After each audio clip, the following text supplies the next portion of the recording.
Yo, what's going on, Culture Junkies? Welcome back to Culture Junkies Live. I'm your host, somewhat host, co-host, however you want to put it. Now that we got the three-man weave right here on the couch, Ken Shiro, and you got the great Atakuji, you got GQ over here, we got the producer over there, Simon Says. Yep, say hello. So we're here to talk about all the things that are fun going on in genre entertainment. Um, One of the things, obviously, today we got a couple of hot new trailers that we're going to be talking about, discussing, and then maybe a few other things that are going out there in the fandom. Want to say what's up to the other Steve, who's just re-upped his subscription yet again for 44 months. months. Man. Thank you for being here, sir, and being a part of the Culture Junkie Nation. How you guys been doing? I'm all right. I'm just erasing some shit off my phone. Fair enough.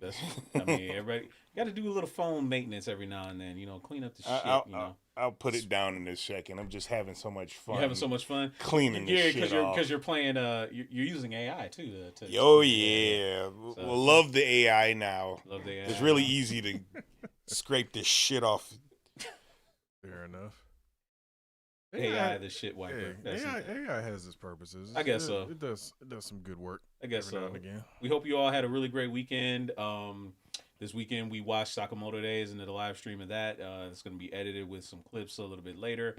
Look for that sometime this week. Also, Rebelson, the Megatron, is coming out on the channel later this Friday.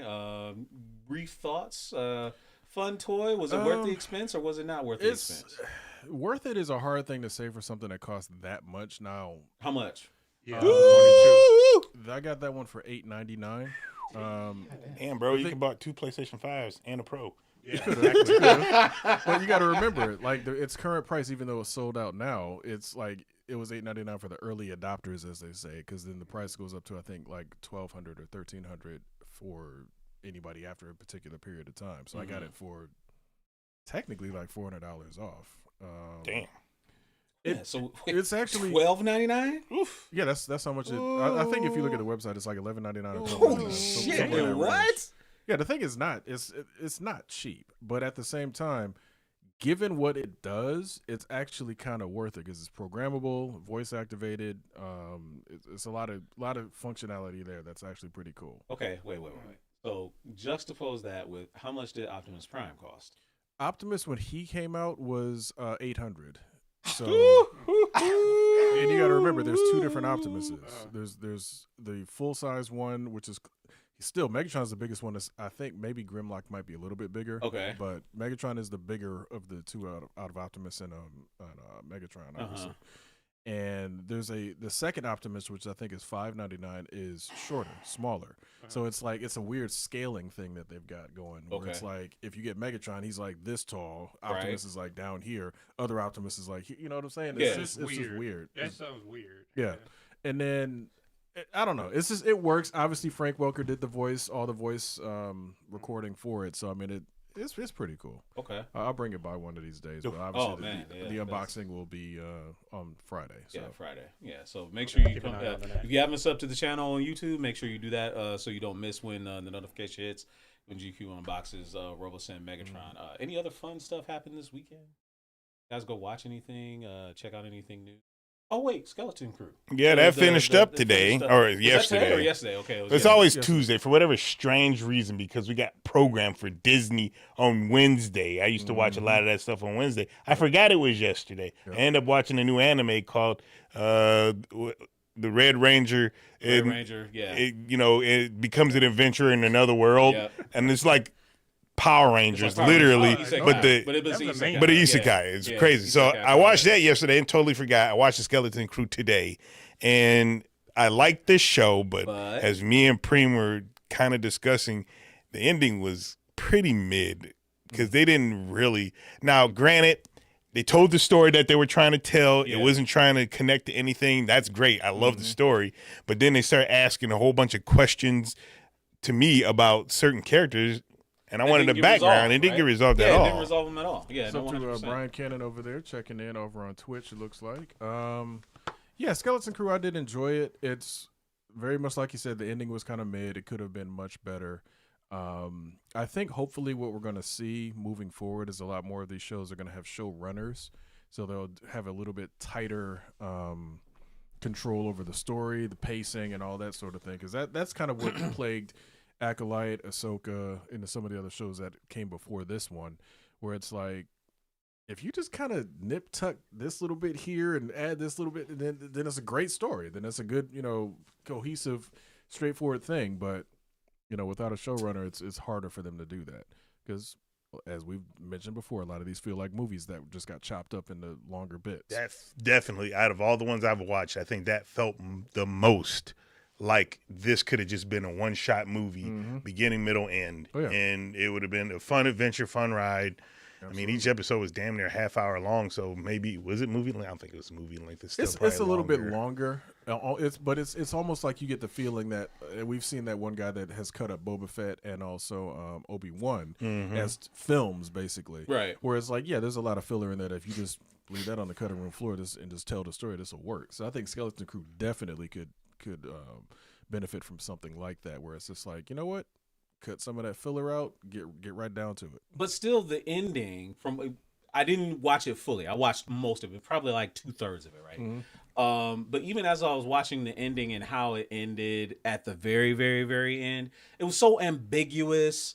It really open-ended. Like Dario said, it didn't really answer it kind of answered the big question, but not satisfactorily, like especially about the one main character that I think we're all. It's just like, where did he come from? Why is he able to do this? All this other kind of stuff. You got a brief explanation about it, but it felt very unsatisfying. It was like, really? That's it? Yeah. And then they did the Star Wars thing where they left it open-ended. And it's like, that works if you know this is a movie that's going to have an additional part. With TV, it doesn't always work. Sometimes it's like, look, you got to finish your story. And if you get enough viewership for a season 2, figure out how you're going to bring those characters back around and do what you're going to do. That's one thing that they seem to be lacking, like I said, not having showrunners that are overseeing these things.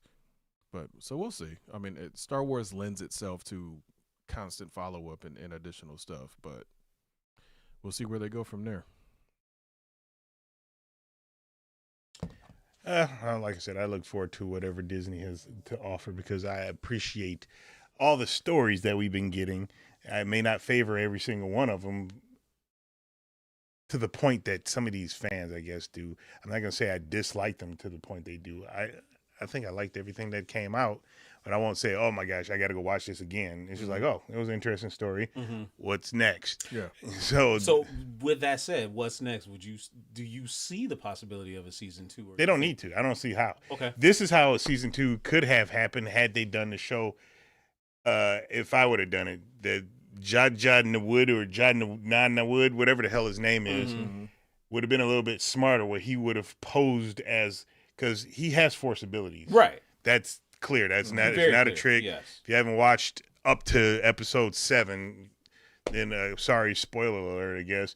But he could have been a little bit smarter, as in pretending to be a somewhat good guy, get these kids back home to check out what their planet is. Yeah.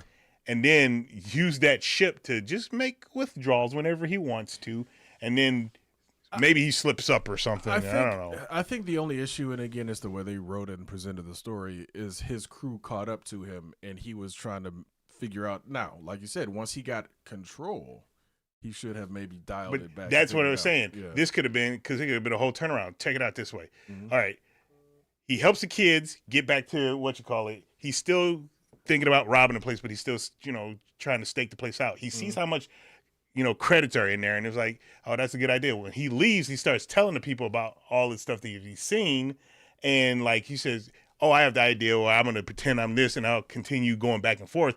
But somebody in his crew is like, nah, we're going to raid the whole place. But it could have been a whole flip for him becoming the guy that's helping at now and stopping his old crew from coming through. Yeah. That would have made for a better story. That could have been something like that, but they didn't do it that way. The other aspect of that is, though, there's definitely remnants of his crew still around.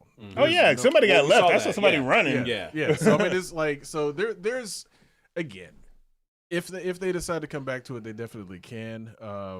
Brian Cannon is asking. He says he thinks that people are getting tired of the Star Wars fan. I don't understand getting tired of. I'm sorry to interrupt. No, sorry to interrupt. You're good. Sorry to interrupt. Said that 3 times. Jean-Claude Van Dammed it. There were so many books and video games. Yes, we only had 3 movies up to a point. Then we had 3 more movies up to a point. But you had tons of different media that was portraying Star Wars and giving you different friggin' takes on things, different perspectives on things, and different brand new stories from things. And nobody said shit. Now they start putting it into a medium that's on TV, streaming, what have you. And now we all got a problem with it. Well, I mean, Shadows of the Empire was based off of a book, and it turned into a game that you could read, you could play. If it was a movie or a TV show, would that have hurt? No, you'd have been like, fuck, I get to freaking read or see. Like, if you're getting tired of watching something that you like, you don't like it. That's just how I feel about it. Well, here's the other thing. Let's. I ain't never tired of sweet and sour chicken. Sorry, we know that. You'll eat it. I should have got some today, and I didn't. But I think the real truth of the matter is that I think there's a lot of fans they're very selfish at their core, right? Gotta be. They believe that everything needs to cater to them and their needs. If something in an IP is made that doesn't appeal to strictly them and only them, then they're upset by this. Skeleton Crew, by all accounts, was not made for the classic Star Wars viewer. It's made for someone that likes adventure, that it's for kids to be exposed to the franchise and see themselves represented in it.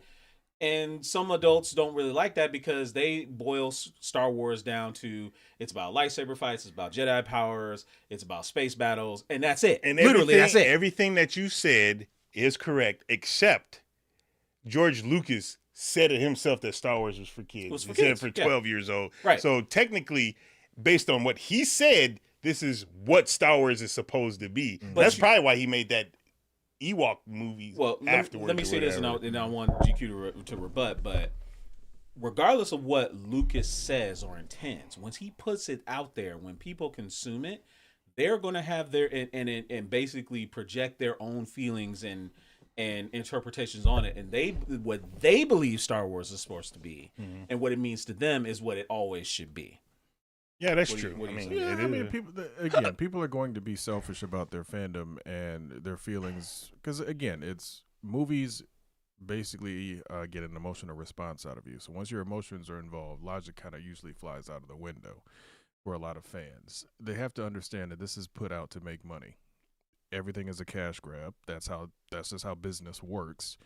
And this was something that was aimed at a younger audience. Clearly, this was very much like Goonies. It's you remove all of the adults from the equation, save for one. In this particular instance, who is for the most part was a slight protagonist, antagonist character. And then it's really the adventure of like, okay, what's going to happen with these kids?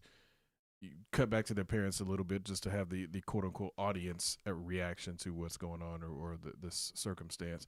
But I mean, the thing is, the story they told was a fine story for Star Wars. It's not like Dario said, it doesn't have to be, I'm sorry, like you said, it doesn't have to be lightsabers all the time, Jedis all the time. It's like there's other parts of this enormous galaxy that Star Wars is. And to prove that. Yeah, exactly. It's like, and to other Steve's point, he's saying that it had the lowest watch rate. It's not getting a second season.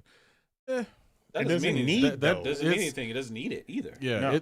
It depends. Like it's one of the situations where this one obviously is not a lot of merch you're going to get out of this show that I can think of. No. I don't see anybody clamoring for a Neil puppet or anything. Neil. Like although if it was anyone that would get one, it probably would be him. It would be Neil. Oh, again, because he's the only one that's very cute. Yeah, very it's cute. like nothing comes. Don't you dare hurt Neil. You know what would actually sell well was KB's visor. Yeah. KB's visor, if it actually did something cool, like that would be I can see that selling at Galaxy's Quest all day long, or Galaxy's Edge rather. But I don't know. It's I enjoyed the show for what it was. It's not like I was expecting it to be like groundbreaking and new Sith Lords and all that other great stuff. It was just a fun show. Ultimately, right, like you said, it was a fun show. I feel a little bit that ultimately I don't think it did what it was what it did.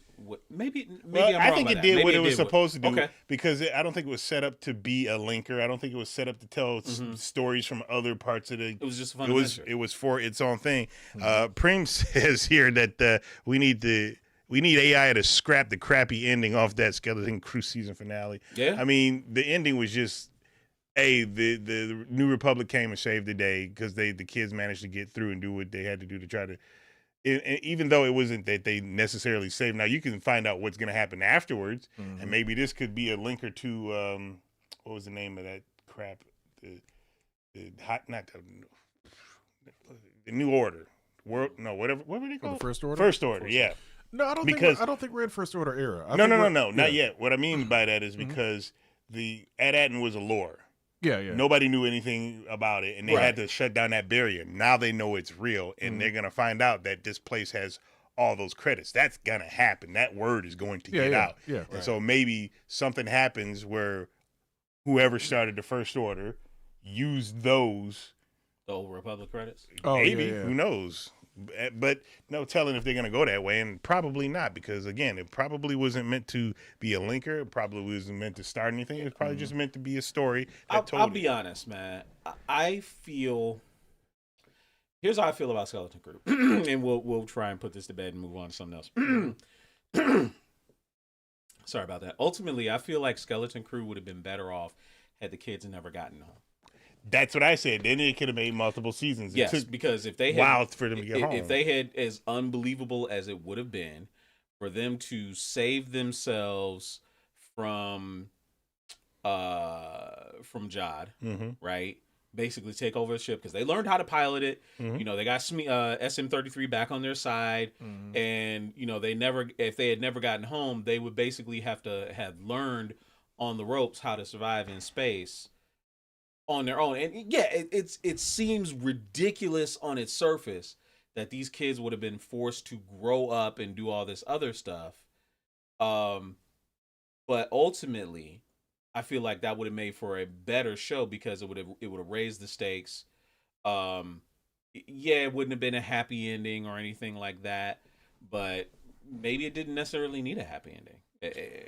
I wouldn't necessarily need a happy ending, but I would have a very hard time accepting anybody but Fern being able to survive out there. I hear that. Fern and KB. Fern and KB. Yes. Those two are the only ones that I could see actually surviving if that was the case, where it's like they got away from Jod, took over the ship, because Wim is a dreamer and Neil is the nice one, which, again, they both have their qualities, but as far as scum and villainy and you know, if they ended up on Mos Eisley or something, Fern and KB about the only two I can see actually getting something done. Well, maybe, because, like, I mean, as you say, Wim was a little bit the head in the sky, pie in the sky, whatever type person, where he was thinking a little bit way too positively about things that he knew nothing about. And yeah, the other two did seem a little bit more realistic. But I think what would have happened, and which would have been kind of cool, had they stayed out there long enough where they started getting to their preteens or whatever, and seeing maybe Wim going as a heel change, because he's realizing that the world isn't what these stories were saying. Yeah, I think that would have been interesting. Like, no, absolutely. It's just, I think the issue would have been figuring out how do they get there, only because they gave all their credits to Jod. So it's like, you know, and granted, you know, 33 could have did a little bit of work for him, but it's like at some point they're gonna need money. Yep. So I don't know. It was an interesting show. It was definitely fun. Yeah, I thought. Yeah, again, I thought it was interesting. It did its job. You guys check out Raw at all? I did not, because I forgot.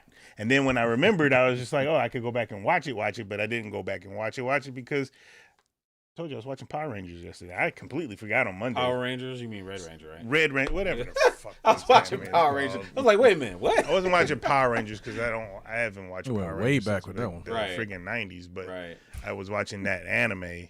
In fact, I think I was watching more than just that, because I was watching something. Oh, yeah. Even though I was very surprised because Solo Leveling apparently came back, but I thought it was out for weeks, and that was only 2 episodes. Yeah, it was only 2 episodes. I thought it was out because I saw on Crunchyroll, it kept saying, watch blah, blah, blah. I was like, I watched all of it, so the new season must have started while I was telling me that. And then I decided to look at it. I was like, could have sworn it was more than 2 All right, episodes. so Brian Cannon said he watched Raw. Obviously, I think Hogan's beer is part of the mat now. I think really? I think I could be wrong. I could be wrong because I know he's one of the. I know his brand is one of the sponsors of the show. So it was still funny to watch him get booed though. Like he was out there again? No. Last week. I'm talking about last week. Oh, the first. But I think his beer is is one of the ads that are on the radio or whatever. Yeah. So. Yeah, he got booed. I can't imagine that he was at the. I can't imagine that he was there second. So that's funny though. I don't know. So Brian Cannon was one of the best things that happened on Raw, which we'll pull that out of the chat. And I don't know. I just can't imagine. I mean, the first show, they started off with Triple H and then The Rock, and then guest after guest, and then they only literally had 4 matches. How many matches did they have this time is the question, because they already did all the big fanfare, the big opening show, but what is the, are they back to their regular grind of, at least maybe 6-7 matches in a night? Because 4 matches over a 3-hour period is not a lot. Yeah, that's all it was? Wait a minute, what? That last week. Yeah, the very first one. The very first one was 4 matches. 4 matches? Over a 3-hour period. But you got to remember. They had commercials. I mean, again, here's the thing. That's egregious. They always have commercials. Don't forget, they always have commercials. But the promos were longer, too. Yeah. So what happened last week? This week. No, you had 2 big promos. You had one with The Rock. Oh, yeah, that's you had 3. Well, no, I understand that. That's what I'm saying. Like, I'm talking about the fact that this is the last week was the premiere on Netflix. You got to make a big to-do about it. You got all your, legends coming back, making their appearances. That's fine. But I'm saying what happened this week, as of this past Monday, did they get back to the regular schedule of having at least 6, 7, maybe 8 matches in a night? Because last week was, okay, that's a gimme because you got to. Pinto's good. Yeah. Pinto, who?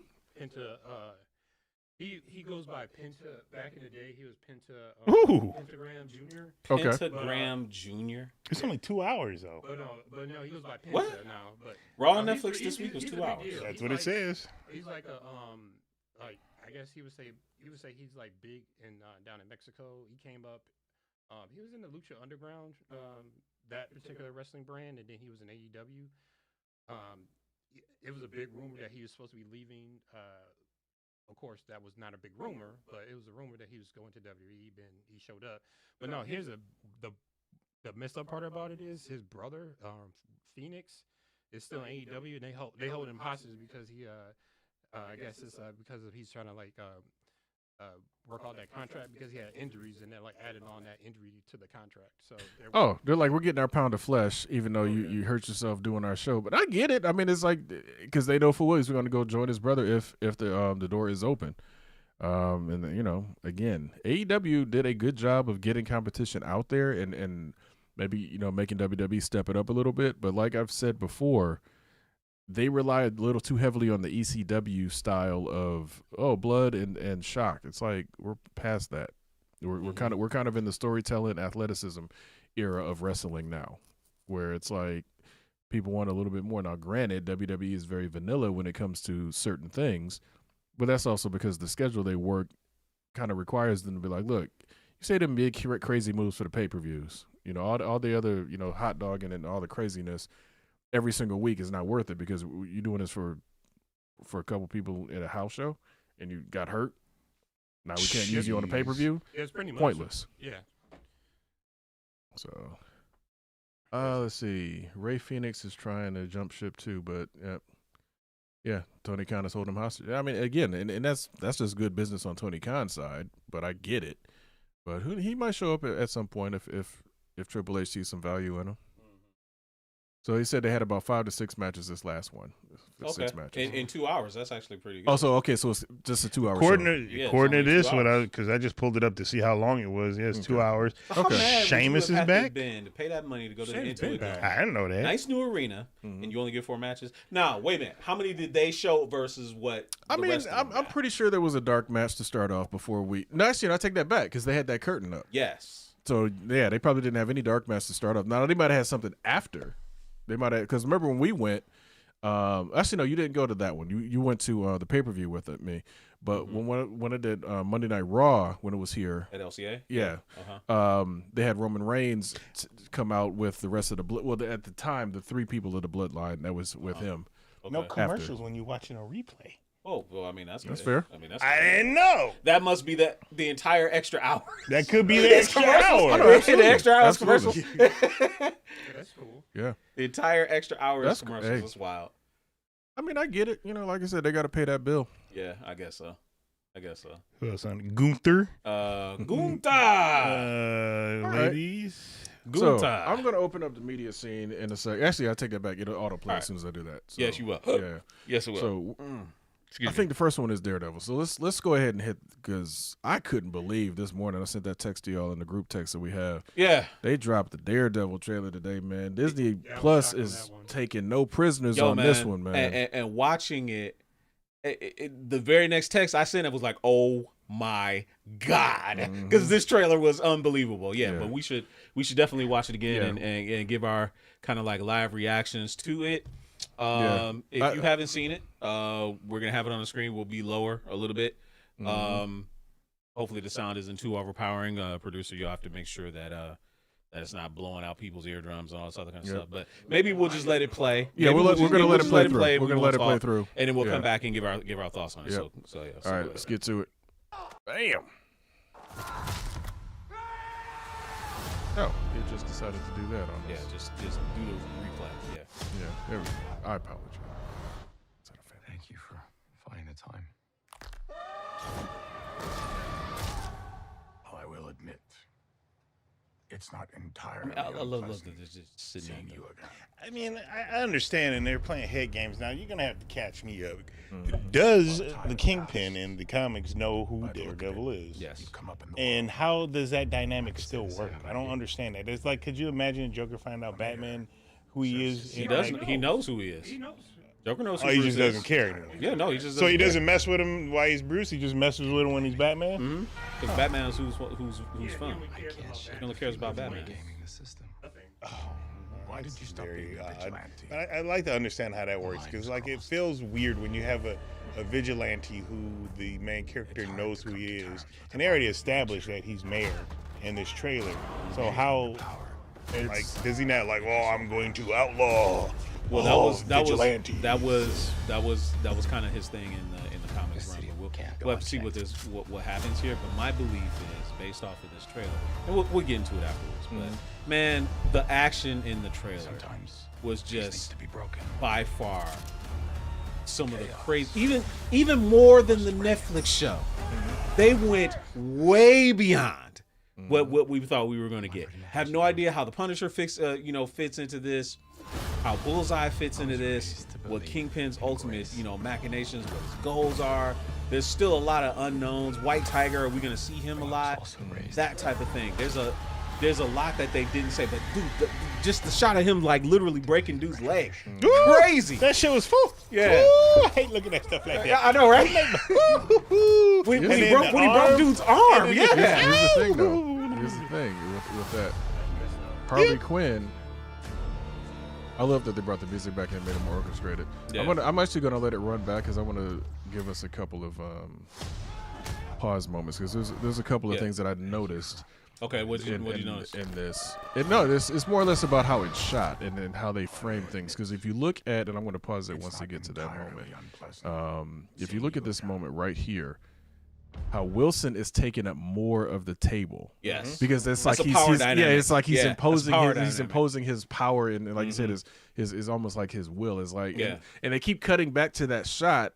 And it's like with his hands, and a little bit back, So I'm liking how they do stuff like that, like little simple stuff like that. To me, is what makes television shows interesting and like keeping like the drama. Because they did the same thing even in Hawkeye, when like they had the moment in Hawkeye when they first introduced him. Obviously, they showed him on closed circuit TV or whatever, so just to show that he was there. But when you actually get to the first scene with him actually on set, and he's talking to that guy, they let him just eat up the majority of the frame of the shot. It's like Kingpin is enormous in the frame, and this dude is this little speck over here in the corner.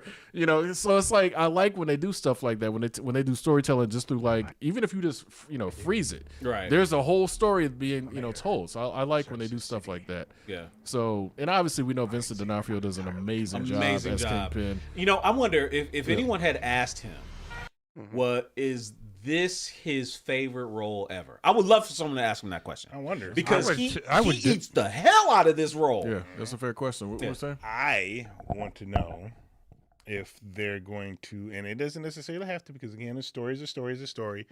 Are they going to acknowledge anything from Echo?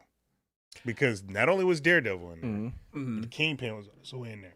Like, does this take place after? Not even if she shows up or whatnot. Like, just. It's a matter of when it took place. Like exactly. Yeah, it's because it took place. Echo took place before this. Probably no. Echo took place before this, and even then, Fisk was already either launching or alluding to that he was going to be running for mayor. Right. So literally at the end of Echo, that's where we left with Fisk. Right. We have no idea what Maya's up to. We don't know what Matt is up to. Him saying that, why did you stop being a vigilante? Yeah, flies in the face of when we saw him in Daredevil. He clearly was still a vigilante. So, like, did he quit after that? Yeah, in Echo. I'm sorry, in Echo. Yeah. That, like I said, it probably comes to the whole point of we don't know what the timeline is because obviously this is just a trailer. They're showing things out of whack and out of focus and out of time. But I think the thing is with the Kingpin situation. At the very end of Echo, it was like he was like almost like he had the seed of planet of you could become mayor. You know, maybe this is 4 years later. You know, or you know what I'm saying? Like it could be one of those because he obviously looks different now. Granted, we all know that actors age and different things happen. But I think this is literally maybe I don't know. Maybe this is like at the end of whatever the current mayor at the time's thing is, and he's running against him, or is about to become mayor. Right. So it could be years after Echo. Honestly, could be. That's the biggest question I also have right now. What's that? It's going to be a weird question, but Daredevil, they showed him in his trailer. He had multiple helmets. Yeah. How does he know which color it is? Because he just go out. I mean, his echolocation. That's a damn good question. Yeah, his echolocation can tell him that they're there. I guess, but not which color. What color? Like, how do you color coordinate? Because like you can easily wear the gray helmet with the red hood and the yellow pants, right? Exactly. Like literally, he could do that, right? So yeah, no, 100%. I get that. That's actually very funny. And the other follow up question. Right, did Luke Jacobson make all of those helmets? I think he did. I mean, it's like he gave him the red and yellow one that we saw in She-Hulk. Man smells color. I mean, if he smell a color, that's amazing. Funny. I mean, it would have different like dye paints. It could also be. It could be. Maybe they have different texture. It could be literally. Each one has its own like signature sound. Like, you know what I'm saying? Braille on it. Just like it could be Braille. It could be as simple as him having Braille on it. I mean, it could be a number of different things. Because I would imagine that. I mean, doesn't his outside of protecting his identity, doesn't his mask and helmet have some type of tech on the inside of it? Or has that never been a thing? Because I know. Okay, so that's strictly a Batman thing, which of course video games help add that whole idea. Oh yeah, all of that. Now. The other thing I noticed, obviously, we saw about a few seconds ago, Matt was dancing with, and then also basically getting intimate with another woman that clearly wasn't Karen. Yeah. So they're not going down the road of the Karen Page, Matt Murdock romance. Clearly that ship has sailed. They've been there, done that. You do wonder who this one is, because she's not Elektra. We know, well, we assume she's clearly not Elektra. Right. I forget how many other paramours that he had, but there was one woman in the comics that Matt actually did marry, and she was disabled too. Okay. If I'm remembering correctly. And she eventually learned who he was. And to protect her, he had to send her away and all this other kind of stuff. Yeah, the usual. Yeah, but you know what? There was actually even one other one. She was a lawyer. She worked in the DA's office with Matt, and they had like a Kristen McDuffie. That's who it was. Okay. Maybe that's who it is. That's but possible. We'll have to see. But Brian Cannon is bringing up, should the show get good ratings, which you know it will. Do we get back Luke Cage and the crew? So the rumor states that those discussions have already begun and already been had. Okay. It still remains to be seen whether they're gonna bring back Finn Jones or not. I mean, they want to keep continuity. I know people that, but maybe that actor would have gotten the feedback and does something different this time, or maybe it was just really bad directing at the time. It was. Hopefully, they give him another chance. Obviously, we got our boy John back Bernthal as Punisher. So yes. it's good to see him back. I'm super curious to see how they tie him in. Like, they'll figure it out. I mean, it's one of those things where he's street level, just like I almost said Frank. He's street level, just like Matt is, and so it'll work out. It'll work its way out. I'm glad that, like you said, Bernthal said, I will not come back unless they do it justice. So clearly he's back. So glad. So my belief too is that in this trailer, Kingpin and Matt sitting down at that diner, because they're dealing with a serial killer. I forget what the name of the serial killer is, but he's the one that's wearing the mask and it's got the bloody tears and stuff like that. Okay. But basically, he's a serial killer. He takes people's blood and he makes art. Holy crap! Wow. Leaves them at the scene of the crime.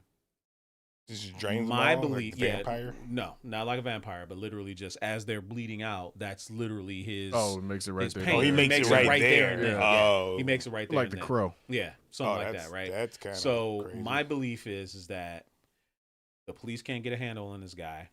They don't know how to get him. Mm-hmm. Kingpin needs Matt to get him. Oh, yeah, because it's making him look bad as the mayor. Yes. Kingpin needs Matt to get him. So that's why he's asking, why did you stop being a vigilante? Gotcha. It's like, and then all that talk about, the city needs to be protected and all this other kind of stuff. Yeah. He's basically appealing to Matt's, protective nature. Say, hey, I need you to go get this guy. Wow. Which is a weird spot to have between the two of them. Bringing up that the guy that played White Tiger apparently passed away. So he did. In December. Yeah, of cancer. Yeah, he did. Kind of messed up. Yep. What is up? Hold on. What is up with Marvel actors and cancer, man? I don't know. What the hell? It just happened to be that way. To your point about the artwork and the blood, it looked like that one picture that he bought in I think season 1 for like ridiculous amount has red on it. When did that happen? Was that something that happened in season 3? I need to watch it again. I need to watch Daredevil, season 1 through 3 again. It's been a minute since I've seen those, which I definitely absolutely want to do. I'm not before this comes. What? I'm not going backwards. I got too much stuff that I gotta watch. I ain't watched none of Cobra Kai yet. Yeah, none of it. Excuse me. The newest season. It wasn't a choice. It wasn't a choice. Okay, yes, all things are choices if you want to put it that way. He's doing the painting right now. Okay, gotcha. My main issue was that I found out there was a part 3 and I didn't want to wait. I'm so tired of seasons being cut up. Just put the season out, call it a season, and then do what they used to do where season ended at the spring.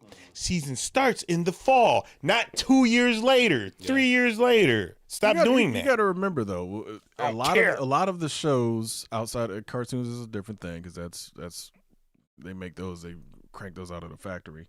You got to remember a lot of those shows at the time was like you filmed, whenever you filmed, you had that summer break, and then you came back and started filming again. Exactly. You can't do that with these shows work now because of the budgets, the amount of stuff, the effects, and all that. Because remember, a lot of those other shows were just sitcoms and regular stuff. Now, Star Trek was an exception because Star Trek had bank, especially Next Generation. I don't think it started off that way, but it's still definitely, and it had to grow and get better. And that's the problem with a lot of these shows is that they don't get the opportunity to grow and get better because back then, Deep Space Nine probably would have been canceled in today's era because the first 2 seasons were just like meh, and then the 3rd season pops off and everybody's like, yeah, this is amazing. Yeah. Because it got an opportunity for the characters to grow. They got the characters to actually put them where they needed to be and flourish. Where nowadays, because of that model, things just get canceled. If it doesn't do well, they don't get an opportunity to try to fix stuff and move along because it's just canceled. They just cancel it, and then you're done. Or they cut up season. I've been watching the Upshaws. I like watching sitcoms, and especially black sitcoms, because they're funny. And the Upshaws was Mike Epps' show, and Kim Fields. Yeah, it's an interesting show, but they don't call it seasons. They kept saying part 1, part 2, and it's like part 6 now. And I'm like, why is it part 6? Can't you just say this is like season 6 or something? Things are different. Okay, now we got it paused right there where you got the various masks on screen. Looks like it's got what, 5? About 5? Gray, red, yellow, black. What's that last one? That looks like another red. It looks like another. And they all got red, but they have red eyes. It has kind of like black line. This is an homage to all the suits that he. Oh yeah, absolutely. And it's cool that they're doing that. It's good to see stuff like that. It's nods to various things, like you said, to the comic lore, and to Dido's point, how do you, see? Yeah, see color. According to what I just looked up, because I looked up on Cure, he can feel the heat that the colors absorb. Because every color, the reason why we see this is because it's reflecting red and absorbing all the other colors. That's fair. So he can apparently feel the heat that's crazy as hell, though, if you think about it. It's an interesting thing. You know how different, because I understand that blue and you have different wavelengths. You're talking about the freaking heat from, like, that is nuts, bro. Hey, his senses are that heightened. All right, so obviously we are seeing heightened violence, to your point, even more so than some of the Netflix. I think it's more than Netflix one. Way more than Netflix. Even though, like, okay, the scene of Kingpin slamming dude's head in the car door, that was just gruesome. That was gruesome as hell. Absolutely. Right? But again, nothing was really shown. Right. It was implied. Oh no, you saw. Yeah, but I'm saying they on Netflix, they could have went all the way if they wanted, because they don't have to worry about the ratings, rules and stuff for movies. They could just do whatever. They chose not to, because obviously, I'm pretty sure. How dare you start playing at well, at least they play it underneath stuff, so it's, But I think it's interesting to see. I don't know. I have zero problem with them going wherever they're going with the violence, because it's going to shut all those people up that, they're going to Disney-fy it. It's like Pulp Fiction's a Disney film. No, it's because they saw him in She-Hulk and they couldn't put their brains together and say She-Hulk is not, again, don't read the comics, but I understand the comics are not they're all like tongue in cheek. They're all breaking fourth wall. Her comics, not when she guest stars in other people's comics, but her comics, and that's comics what that show was. People couldn't put those two together, and I'm like, I've learned that a lot of comic book casuals don't understand that tones shift between titles. They think they all stay the same, right? She-Hulk is always going to be like the Hulk is going to be, except for it's going to be a female. It's not going to be tongue in cheek. It's not going to break fourth wall. Yeah. Deadpool does that, but that's Deadpool. But Deadpool doesn't actually act like, he kind of acts like that in others, but it's more extreme in his book. Like, it's way more extreme. Right. In other books, he cracks jokes, but he's not like fully breaking the fourth wall. Right. He has to stay within the confines of, because he's not the star. Oh yeah. It's not his book. It's somebody else's book. In She-Hulk's show, she was the show. Yeah. So it's going to be like her. Like her. Yeah. It's going to be like her. Well, I mean, even that one, there was that one Marvel cartoon for kids where like they were all not super deformed, but they were all like almost like young versions of themselves. Yeah. And they had the Superhero Squad. Yeah, and they had the Punisher guest star. Yes. And it's like, it was funny because it was like, okay, you got Punisher on this kid show, but it's obviously his kid Punisher. But he's Superhero Squad. Was great. But he's like super intense. Yes. To as far as he could go on a kid show. Yeah. Yes. So it's really funny to see. But it's like, was hilarious. It's like, bro, like that's how comics and stories should work, especially comics, because there's so many different, not universes, but there's so many different continuities and various ways that you visit these stories. So I don't know. I'm looking forward to it. March 4th can't get here soon enough. We're trying to get the YouTube chat up, but Patrick Perez is checking in. He says, "What's good, y'all? Happy New Year." He was like, "What's with the helmets?" I guess he's talking about Wolverine. Those are the heads that we captured. Popcorn buckets. Yeah, they're popcorn buckets. They will get changed out at the end of the month. King Takeem says, speaking of the Deadpool trailer, he says, "I'm certain that by the end of this series, Fisk will say no more masks, no more superheroes, and make masked heroes illegal in New York." Now that would be great, because especially what that would mean is it could carry over into Spider-Man. Yeah. You know, which we know Kingpin historically originated as a Spider-Man villain, and then became a Daredevil villain. Now he's more synonymous with Daredevil. Oh yeah, but it would be awesome if he is in the next Spider-Man movie. That would be awesome. Is the next Spider-Man movie, because from what it looked to me, the MCU Spider-Man started off, I don't know the word that you guys use for it in the comic book, but Spider-Man started as a street level. In the comics, he was street level, like Daredevil and all of them street level, right? And MCU Spider-Man did not start there, but now it seems like that's where he's going. Oh yeah, he's back down to street level. So if he's going to be just street level, why not have Kingpin be up in there? They definitely could. They absolutely could, because like you said, they left it. At the end, spoilers for a movie that's about 3 years old now. But at the end, nobody knew who he was. Yeah, he clean slate. No Aunt May, no Uncle Ben. Clean slate. No tech. He's truly on his own because he's nobody knows him. And nobody from Stark knows him. Yeah, so he's completely on his own. And had to, sew his suit together and everything. So it's like he's literally back down to, like I said, street level. It does make you wonder, did he keep the web shooters, or did he like reverse engineer them and like make them his own? Which we already knew the formula was already his, right? Yeah.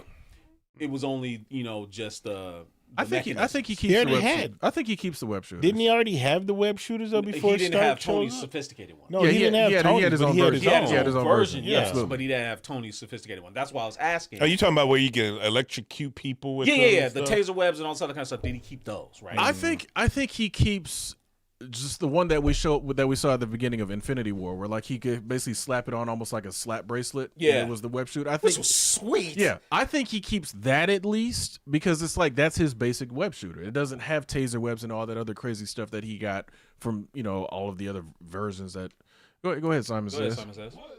Hey, can you remember the impact webbing from the Scarlet Spider? That should have been in the movie. I agree, man.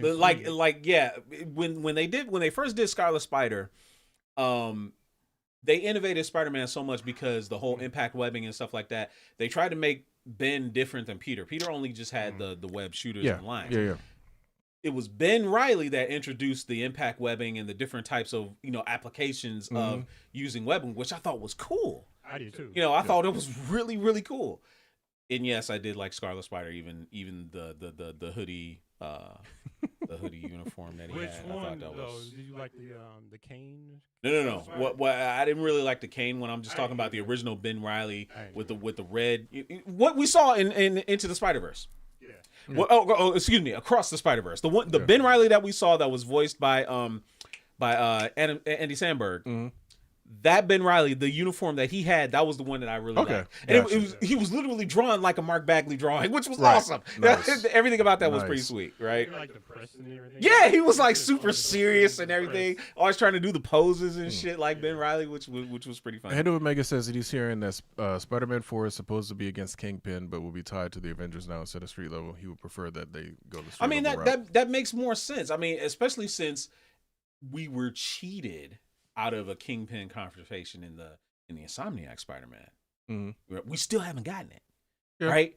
Fisk was in jail, and you fought him in the beginning, didn't you? No, well, yeah, you fought him in the beginning, but not as the overarching villain. No, he wasn't, because it was Doc Ock, if I remember. Yeah, it was Doc Ock. Yeah, but we were cheated out of that. I feel that way. That's just play the Punisher arcade game. You can fight Kingpin. Yeah, you can spin him around too. Yes, you can. You can spin him around too. All right, so we got another trailer. We got one more trailer, and this was for Street Fighter 6.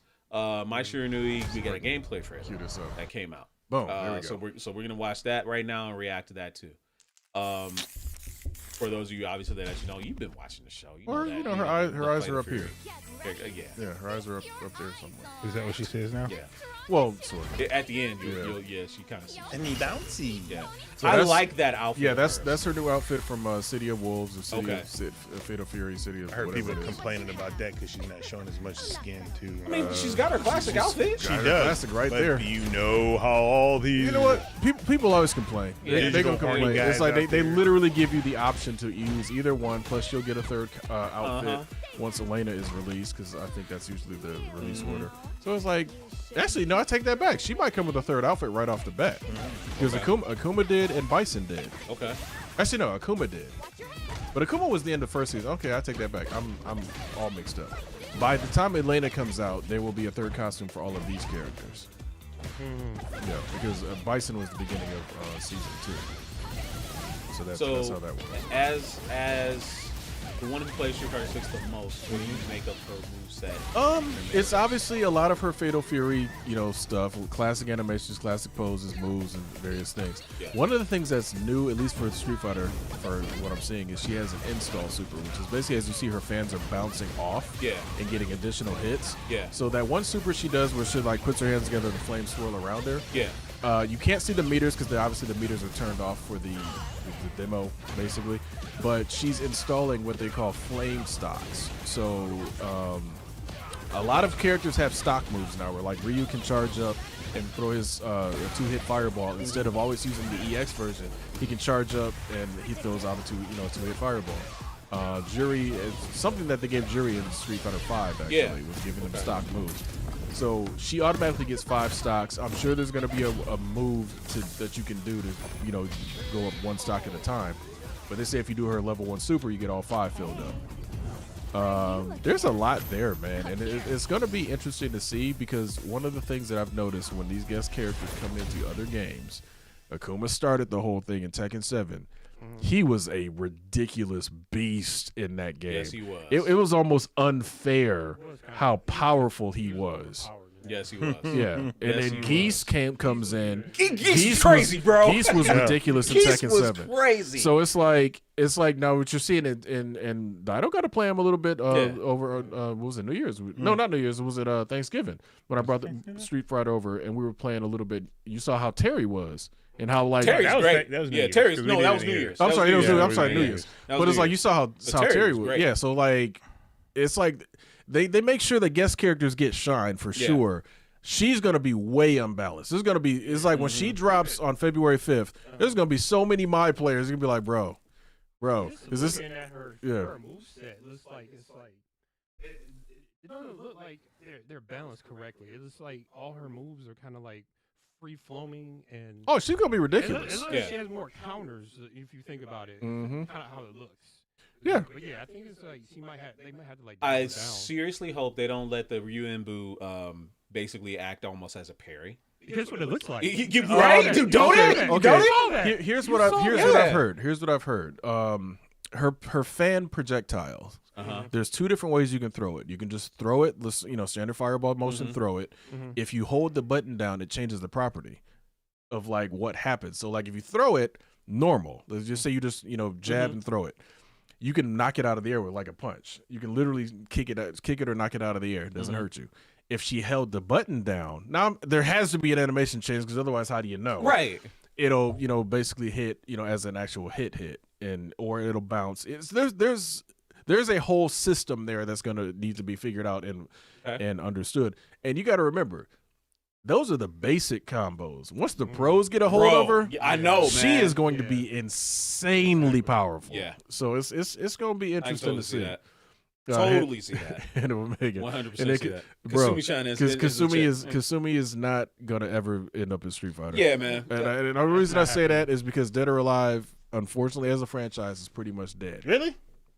They're not doing a Dead or Alive 7? Dead or Alive 6 got panned. Dead or Alive 6 came out, and it has so many negative things about it. It's okay. Remember Dead or Alive 5 came out, and they were like, all right, we're going to tone down on the fan service. Remember they tried to say that? Right. Yeah. And then all of a sudden, The next one comes out, you see $1,500 worth of DLC and costumes and all that crazy stuff. That was the most ridiculous. Yeah. Oh yeah, $1,500 worth of costumes and season passes and all that. So Dead or Alive was like, they were like, okay, well 6 comes around. All right, we serious this time. No fan service. We ain't gonna do it this time. Their whole system is and made then off. so they tried.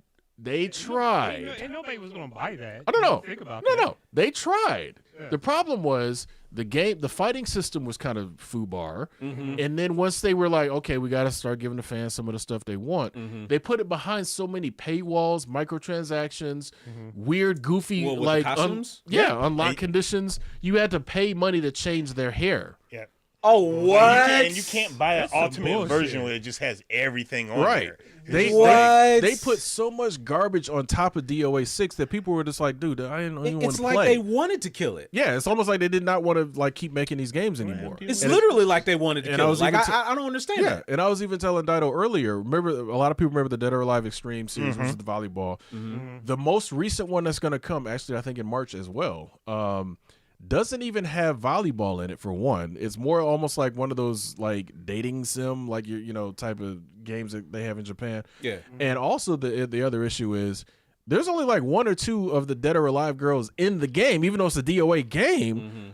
And they're none of the classic ones. It's 2 of the new girls, like Marie Rose and Hanukkah. They're like the only 2 girls from any of the fighting games in this game. I'm like, that's stupid, man. It's like, what are y'all trying to do? So I think Dead or Alive, as far as getting guest appearances, is not going to happen. I mean, Mai wasn't Dead or Alive. Oh, no, Mai absolutely. Was it 5 or 6? Yeah, Dead or Alive. Dead or Alive was Terry in there? Nah. I know Mai was in one. Yeah, Mai was in. And Dead or Alive was the first game that actually crossed over its own game, Virtual Fighter, and Fatal Fury. Yeah. Yeah, like literally, Hannah Omega says it right here.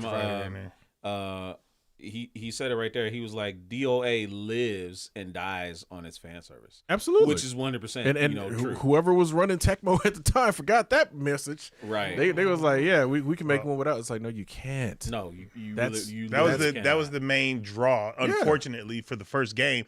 Oh, look at them titties bounce. Exactly. Like, right. Look, man. Okay. That was the first game. Say what you want about DOA, right? You brought up the fighting system and how foobar was, right? In the 6, yeah. In 6, right? Technically, their fighting system hadn't been good since 2. Like the first one was the DOA 1 was good. I agree. Yeah, DOA 1 was good. DOA 2 was even better. Yeah. Save for that bullshit one button counter shit that they had. One button counter in part 1. Yeah. I thought it was 2. No, part 2 they changed it up in 2. Yeah. They changed it up in 2 to make it harder on purpose, because on DOA 1 it was 1 button for the counters, and 2 they changed it where it was like directional bullshit. Right. You had to have directions, certain directions for certain holds. We're talking shit about DOA, but let's not forget the contributions that DOA did have, right? Multi-level stage switches. They were the first ones to do it. The tag team shit. That was the first thing. They were the first ones to do that, right? And let's not forget Tiggo Bitties in the air. Wow. Wow. Yeah. No, that's true. Well, because the Itagaki, we got individual jiggle physics and all that other sort of thing. Yeah, right. We understand that, but like DOA's fighting system has always, of course, been based slightly on Virtual Fighter, just faster in a lot of instances. I think the first game used Virtual Fighter 2's engine. Yeah, if I remember, it basically did. It was it's just it was slightly stripped down because it wasn't nearly as, we all know it's never been nearly as technical as Virtual Fighter, but it was always the more arcadey fun Virtual Fighter, basically Virtual Fighter Lite. The combo throws, like certain characters that had their own like special. Oh yeah, absolutely. Lei Fang has always had the same kind of multi-part throw. Tina, the wrestler, has always had multi-part throw. She was a brunette in the first game. She became a blonde ever since. In the second one. You know, honestly, man, like thinking about it, we're talking about DOA. I miss old school DOA. I did really enjoy playing the game. The game was always fun. The characters. I did like the characters. Whether it be who was the John Lee? Was John Lee? Yeah, John Lee was the first one that actually really used Jeet Kune Do, like straight up, like, and it looked not like Jackie did. Jackie was not it. Jackie was close. Jackie was close, but as far as the actual, and again, Jeet Kune Do isn't a style per se, but it's in the sense of being the closest to Bruce and kind of having that feel. he was one of the first ones. Now, obviously, Yeah. Law came in and basically stole it like completely. literally. I missed. Okay, the only ones the characters. I'm sorry. Go ahead. What were we No, I gonna was just saying we're looking at the time. I know That's we're what getting looking close. at. But no, what you call it? Jackie didn't really start seeming more Jeet Kune Do till Virtua Fighter 4. True. Yeah. That's very true. Yeah. Very true.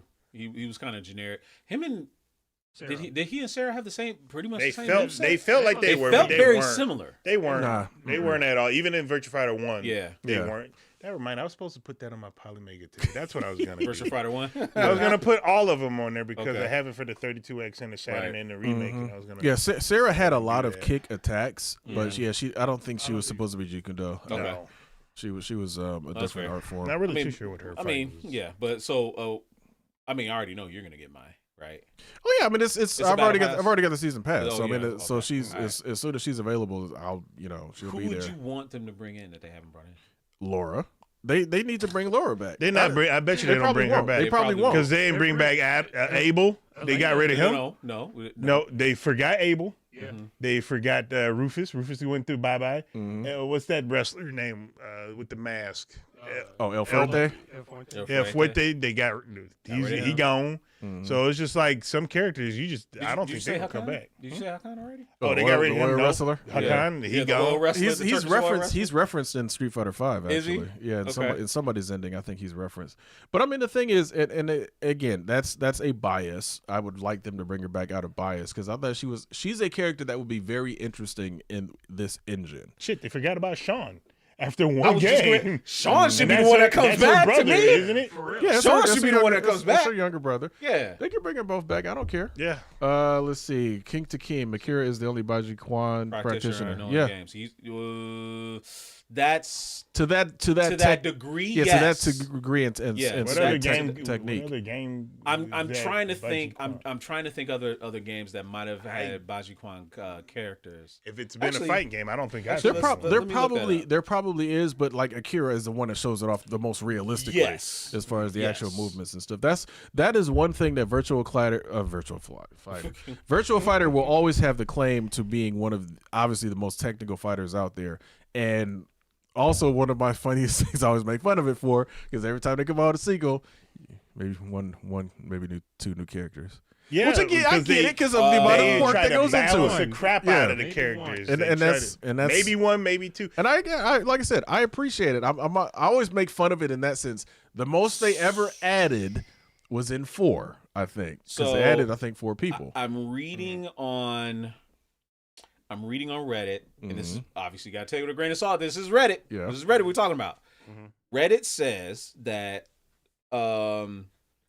from Street Fighter, Yin and Yang and Karen says they kind of use Baji Kwan. to some Right. certain attacks. Yeah, Yeah, in DOA, Kokoro uses Baji Kwan, I guess. Yeah, Kokoro. She was the Oh, brunette. She was the brunette Japanese. yeah, she she's was the in brunette Dead or Japanese girl. Alive She was at 4. 3 or 4. I think it was 4 when she. Yeah, when probably she showed 4 up. is when she those, first came in. those are ones I stopped playing. Yeah, you stopped extensively. playing, right? No, I And- have them. I just haven't.